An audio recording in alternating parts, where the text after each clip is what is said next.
خانان خانان لویان لویان پیدا دي دوی له ازله جنتیان پیدا دي راځئ چې خوارو له جنت وګټو هغوی چې مور نه دوزخیان پیدا دي. یو ځل یې ډاکټر ناکامورا ننګرهار کې کارګرو ته ویلي وو که تاسې 8 ساعته د تنخوا لپاره کار کوئ 1 ساعت خپل هیواد لپاره خو کار وکړئ.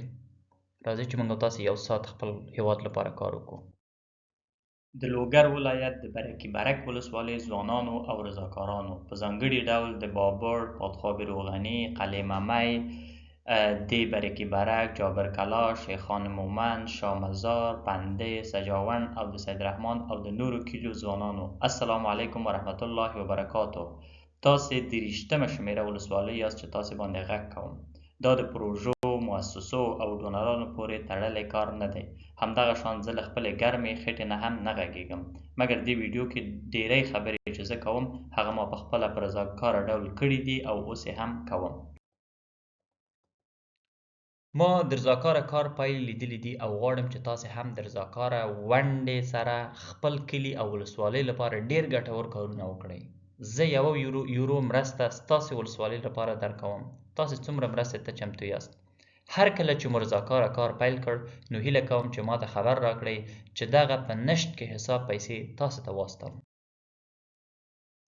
ښه پوښتنه، موږ او تاسې ټولو یو وخت نه یو وخت خو به خپل د هیواد، ولایت، ولسوالۍ او کلي ته د خدمت کولو په اړه به فکر کړي وي که به مو نه وي کړي. په موږ کې به ځینو دې برخه کې ځینې کارونه کړي وي او ځینو به نه وي کړي. ولې؟ علت او لامل څه دی؟ کیدای شي یو لامل ویره یا ډار وي، د ماتې یا ناکامۍ نه ویره، د خلکو د قضاوت نه ډار، او یا دا چې ځان درته بیچاره یا ناتوانه ښکاري. والا زه خو یې نشم کولی، خو تاسې یې کولی شئ. 100% کې ډاډه یم. کوم ځای کې په کومه کچه کار وکړئ؟ د کلي او ولسوالۍ په کچه. چیرته سره غونډې وکړئ؟ آنلاین، ځکه چې ستاسې د ولسوالۍ یا کلي خلک د نړۍ په ګوټ ګوټ کې ژوند کوي. افغانان دي په ټول دنیا کې ژوند کوي. رضاکاره کار لپاره پیسې له کوم ځای نه کړو؟ خپلو کلیوالو نه پیسې واخلئ او هیله کوم چې بله مؤسسه یا انجو د دې کار نه مه جوړوئ چې به ډونران ته په تمه یاست چې به ډونران پیسې درکړي. بس خپل کلیوالو ته باندې غږ وکئ چې بهر کې دي، ښارونو کې دي، چې تاسو سره مرسته وکړي او دغه خپل هیواد لپاره کار وکړو. ننګونې څه دي؟ ستونزې څه دي؟ د کلي په کچه موږ او تاسې ادرس نه لرو یا پته نه لرو. په څه معنا؟ همدا اوس که تاسې وغواړئ یوه توره تخته خپل کلي ته ولېږئ، تاسې څوک نه پیژنئ چې څوک دي، دا کارونه څوک کوي، څوک یې راټولوي. سبا ته خدای ناخواسته افغانستان کې زلزلې ډېرې دي، سیلاوونه دي، زلزله ځپل سره تاسو غواړئ مرسته وکړئ. هر ولسوالۍ کې موږ ادرس نه لرو. یا د کابل نه خلک منډې وهي، یا بل ولایت نه یو بل ولایت ته منډې وهي. اول ته چې ځي سمه همغږي نه وي. نو موږ او تاسې د ولسوالۍ په کچه باید ادرس ولرو، د کلي په کچه باید ادرس ولرو. بل ځکه چې دغه کار پخوا د کلي په کچه، د ولسوالۍ په کچه چا نه دی کړی، نو هېڅوک جرأت نه کوي چې مخکې شي. نو لومړیتوب دا دی چې یو کس د مخکې شي او دغه جرأت دې ځان ته ورکړي. بل روڼتیا او یا شفافیت یا حساب ورکونه په خیریه او رضاکاره کارونو کې یوه ستونزه وه او ده. اکثره خلکو چې پیسې اخیستې دي حساب یې نه ده ورکړی. دا خدای ناخواسته په دې معنا نه دی چې دغه خلکو دغه پیسې کوم بل ځای کې به لګولې وي، خو حساب یې نه ده ورکړی، نو خلک مطمئن نه دي چې دا پیسې به چېرته تللې وي. ښه، څه شي ته اړتیا ده؟ موږ داسې ډېرو شیانو ته اړتیا نه لرو. یو مخلص او صادق انسان ته تاسې اړتیا لرئ د کلي په کچه. یو د واتساپ ګروپ چې دا ټول سره راټول کړئ. بل ستاسې یو تن کلیوال چې بهر کې اوسېږي، ځکه چې هغه د بهر میشتي ستاسې کلیوال سره راټول یا همغږي کړي. د میاشتې $1 ژمنه د یو کس لخوا نه، بس د $1 نه یې پیل کړئ، د 1 یورو نه یې پیل کړئ، ډېرو پسې مه ګرځئ. په اونۍ یا میاشت کې د 1 ساعت رضاکاره کار د ژمنه. که څوک پیسې نه ورکوي، یو تخصص لري، یو مسلک لري، خپل د مسلک په اړه یو رضاکاره ژمنه وکړي چې دغه خپل مسلک په اړه خلکو ته پوهاوی ورکړي. ښه، ولې دا کار وکړو؟ شاعر وایي هغه زړه به له طوفانه په امان وي چې کښتۍ غوندې د خلکو باربردار شي. د الله جل جلاله د رضا لپاره، د دې لپاره چې د الله جل جلاله د نعمتونو شکر پر ځای کړو. که موږ او تاسې یو څه شی لرو، که موږ او تاسې یو کور لرو، 3 وخته ډوډۍ لرو او یو 15 روپۍ لرو، هغه 15 روپو نه 1 روپۍ یو برخه یې وکړو د خپل کلي لپاره، د هغه ماشومانو لپاره چې د هغوی راتلونکی جوړ شي. او بل مونږ او تاسو تل د هغه کارونو په اړه غږیږو چې د هغې په اړه مونږ او تاسو هیڅ هم نشو کولی. غټو لویو کارونو په اړه، د سیاست په اړه، نورو شیانو په اړه چې هغې کې وس نه رسیږي چې هغه تغیرات راولو، خو دې کار کې زمونږ وس رسي، نو دغه کار ولې ونه کړو؟ نو کوم شی چې کولی شو هغه باید وکړو، ولې ونه کړو؟ بله خبره، مونږ د ډاکټر صاحب بشردوست او د حاجي صاحب سید احمد سیلاب د کارونو ستاینه کوو، ولې مونږ تاسې خپله بشردوست او سیلاب نو شو د خپل کلي سیلاب او بشردوست جوړ شو؟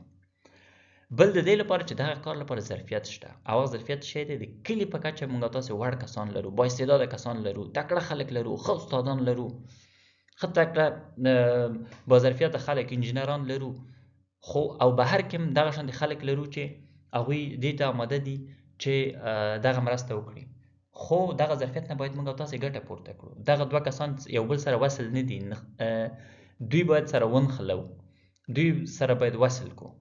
هغه کوم کس چې بهر کې دی او غواړي مرسته وکړي، او دغه کس چې دننه هیواد کې دی غواړي چې خپل دغه ظرفیت نه کار واخلي او خلکو ته یې خیر ورسیږي.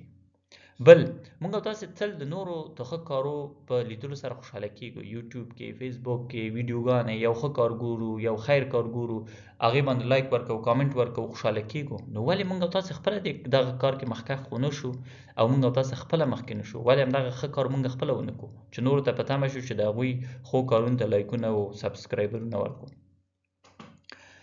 بل مونږ او تاسې ډېرې کمې پانګونې سره ډېر څه لاسته راوړلی شو. $1 باندې، $1 باندې د یو ماشوم د یو میاشتې قرطاسیه کېږي. $1 مونږ او تاسې به ډېر شی نه وي، خو هغوی ته ډېرې پیسې دي. او د دې لپاره چې یو ورځ مونږ او تاسې خپل کلي ته که ځو، نو که یو کس زموږ مخ ته راشي او ووایي چې ستا له برکته ما دا لیک او لوست زده کړی دی، ستا له برکته زه یو 2 صنفه مخکې تللی یم، ستا له برکته ما ریاضي زده کړی دی، څونه خوند به وکړي. ښه، څنګه دا کار وکړو؟ د هر یو کس له خوا نه $1 د میاشتې ژمنه، دې پیسو سره تباشیر واخلئ او د کلي ښوونځي ته یې ولېږئ. البته دا د مثال په ډول دی، نور کارونه تاسو خپله کولی شئ، ډېر نور کارونه، ډېر لوی کارونه کولی شئ. او آیا پوهېدئ چې یوازې $50 سره د میاشتې تاسې کولی شئ خپله د استاد د معاش سره، د قرطاسیې سره، د یو کلي په کچه د 100 ماشومانو لپاره، لږ تر لږه د 100 ماشومانو لپاره تاسې څه برابر کړئ؟ د سواد د زده کړې صنف برابر کړئ. او بل 1 ساعت پریزنټیشن په میاشت کې چې څنګه ځوانان د بورسیو لپاره غوښتنلیکونه ورکړي.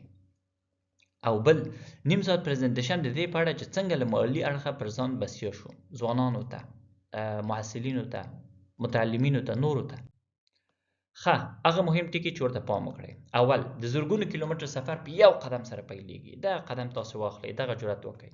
بل، له ډېر کوچني او کار نه یې پیل کړئ او ډېرو کمو پیسو نه یې پیل کړئ. په منظم ډول کار وکړئ، همدغه کار پسې واوسئ. یو داسې نه چې یو ورځ یې وکړئ او بیا 10 ورځې مه کوئ. نه، که میاشت کې یو ځل غونډه کوئ، میاشت کې یو ځل یوه غونډه وکړئ. که میاشت کې، که 2 میاشتو کې یو ځل د غونډې تصمیم هم نیولي، هماغه شانتې وکړئ. خو همیشه دا منظم یې وساتئ. یو څو کاله خو دا کار وکړئ، بیا به یې تاسې نتیجه وګورئ او پایلې به یې وګورئ. او صبر او زغم ولرئ، ځکه چې دا کار وخت ته اړتیا لري. په ورځو، اونیو او میاشتو کې د پایه تمه مه لرئ. او د خلکو د ستاینې په تمه مه اوسئ چې مونږ دا کار وکړو، خلک هېڅ مونږ نه هڅوي، مونږ نه تشویقوي، ستاینه هم نه کوي. د ستاینې وخت هم رارسي. او مونږ او تاسې افغانستان کې 400 ولسوالۍ لرو. دا کار ورکوټي مه ګڼئ، ځکه چې که مونږ او تاسې نور خبرو پسې مه ګرځئ.